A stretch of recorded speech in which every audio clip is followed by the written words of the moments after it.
Red alert. All hands to the battle station.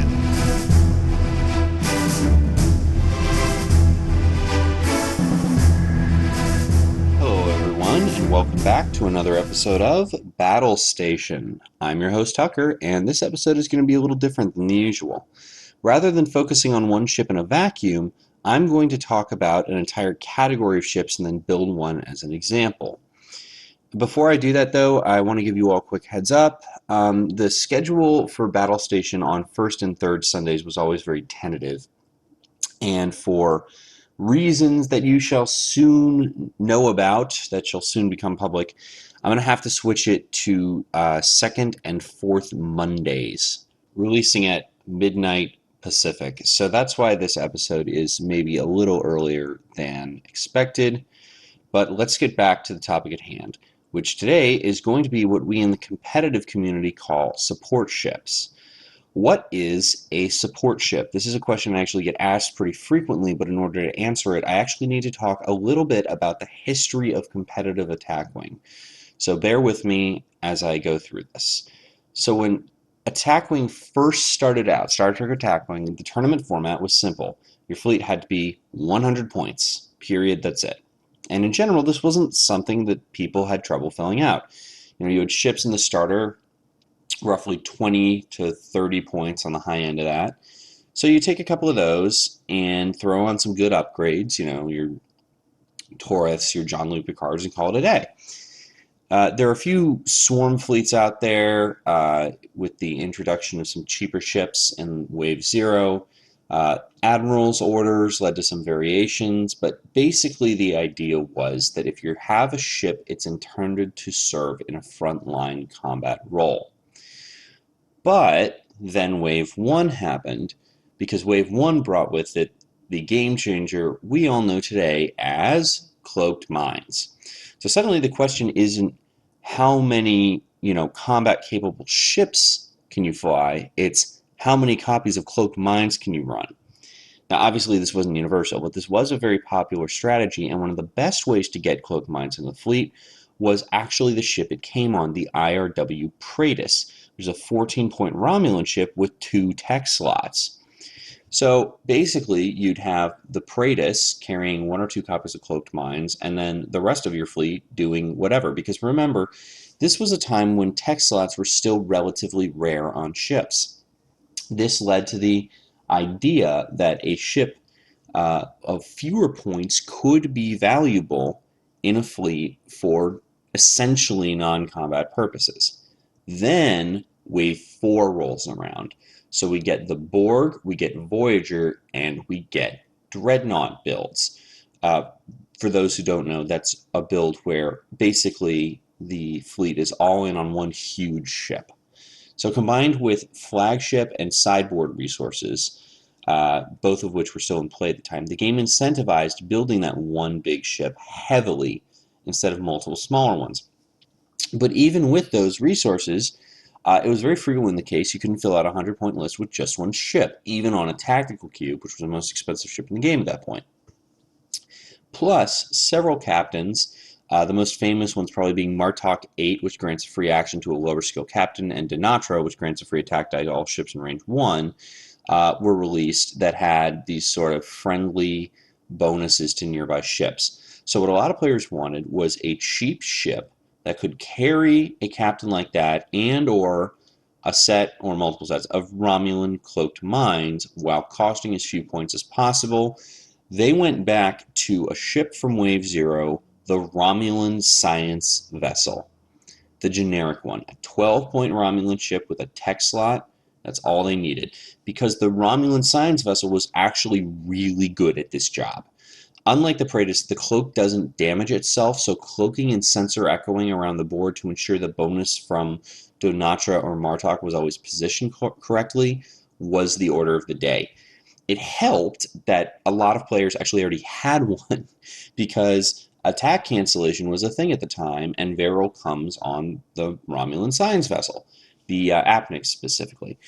So at 12 points, it was the cheapest ship in the game. It was barely an investment. All you had to do to regain the loss was to take out a more expensive ship from your opponent. And since you were running a dreadnought, they had to basically table you, quote unquote, in order to get those points back. They were maybe not the most common, but some of the most common ships used throughout the entire first regional series, all the way through even to the next change to the format, which was this. WizKids got sick of the Borg winning all the time. I think everybody got sick of the Borg winning all the time, and they changed the format to require 120 points, 3 ships, and 50 points or less per ship. But rather than hurt the support ship concept, this actually made it even more popular, because probably while WizKids expected fleets to start doing a roughly 40-40-40 3-ship build, what they ended up doing was 2 50-point ships at the 50-point limit and 1 20-point support ship. The introduction of shuttles, when not used to create old-fashioned dreadnoughts or ignore various faction house rules, gave us a new series of smaller ships that could carry relevant combat upgrades outside of the main combatants. So, keeping all that in mind, what does a modern ship look like in the support role? I know I've spoken about it lately a lot. I think it's the only ship at this point to have 2 Battle Stations episodes specifically devoted to it, as opposed to just it in its generic form. But I have to say that in my mind, the current support ship platform to be measured against, if you will, is Quark's Treasure. It's a shuttle with all of the advantages that implies, but one that can duck and hide inside another ship if necessary without hurting your action economy. Combine that with a nice selection of slots and the ability to run basically whatever with no faction penalties, you got a cheap ship that's always in a position to help your fleet. Now, I'm not going to go over the stat line and the maneuvers again, because the stats don't matter. You're not running it for the stats. The maneuvers, it just takes a while to list them off, and frankly, you're welcome to go and listen to episode, I believe it's 13, where I make a Quark's Treasure build. I talk more about it there, and I'm not going to spend the time to talk about it here. So anyway,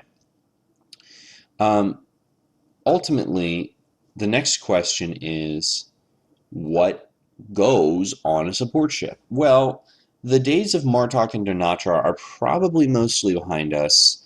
For a couple of reasons. High captain skill is more important than Martok's action in a lot of venues now, and 1 die just isn't really worth the points anymore. But one of the historically best support cards is still around, which is Projected Stasis Field.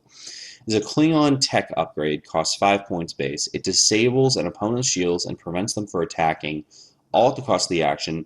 That can single-handedly win you a game. Another strong option is Second of 5. He's a close-range universal ganker. Action, discard him to discard any upgrade on an opposing ship. And of course, Cloaked Minds and Area of Effect damage card is never going to be bad. But my favorite option for a support ship is actually Quark. He's a 2-point unique Ferengi crew who says, at the start of the game, you can choose a non-Borg tech or weapon card with a cost of 5 or less and put it face down under this card. At any time, you can discard this card to deploy the face down card to your ship. Okay. Basically, if you're not running him elsewhere in your fleet, I highly recommend leaving whatever your support card is under Quark, just to give your opponent that much more uncertainty. It's easy to play around Projected Stasis Field and Cloaked Minds, and it's a lot less easy to do that if you're not sure which one of them your opponent has. Plus, since this is a shuttle, you could actually add a warp jump instead and transfer it to the carrier after docking, so the opponent will just really have no idea what's coming. 2 more support options I want to address come from my old State of the Federation co-hosts, Will Sanchez and Joseph Vandiot. Will was always very fond of using the Vulcan Elite Talent Diplomacy, which as an action prevents your ship and another target ship from attacking or being attacked. Your support ship not attacking is not generally going to be a loss. They're looking at 1 or 2 die pop guns. But preventing another ship from attacking, basically a preemptive attack cancel, can be quite potent. Joseph made his name with a similar I mean, he improved his name. He was like the #1 player in the world at the time, but he used a similar tactic. What he did was he used Mirror Universe Julian Bashir's ability to make opposing ships fire and lose their attack if they don't on the support ship, and then putting the support ship as a shuttle back in its carrier. This would stop the opponent attacking from all. This apparently got on somebody's nerves after he won regionals with it, because the rules forum was updated the next day to stop the trip from happening after it hadn't basically been updated in like months or something. Still, even if you can't do that particular aspect, drawing fire to a ship you don't mind losing is generally quite potent. So I wanted to put this all together using a very quick build with some support technology we actually haven't seen that much of yet. It's 31 points, which is a little bit on the high side for a support ship, but I think that it's worth the donation of the extra 5 from the rest of your fleet, because the build itself is very simple. It's Quark's Treasure at 16 points, with Captain Khan Singh 7 for 5 points, the aforementioned Quark for 2 points, and 2 face-down upgrades on Khan Singh for 4 points each, for a total of 31 points. Now, how does this work? Well, Khan Singh is an independent captain that says you don't pay any faction costs for any upgrades. Up to 3 of your upgrades can be face down, and they cost 4 points exactly. And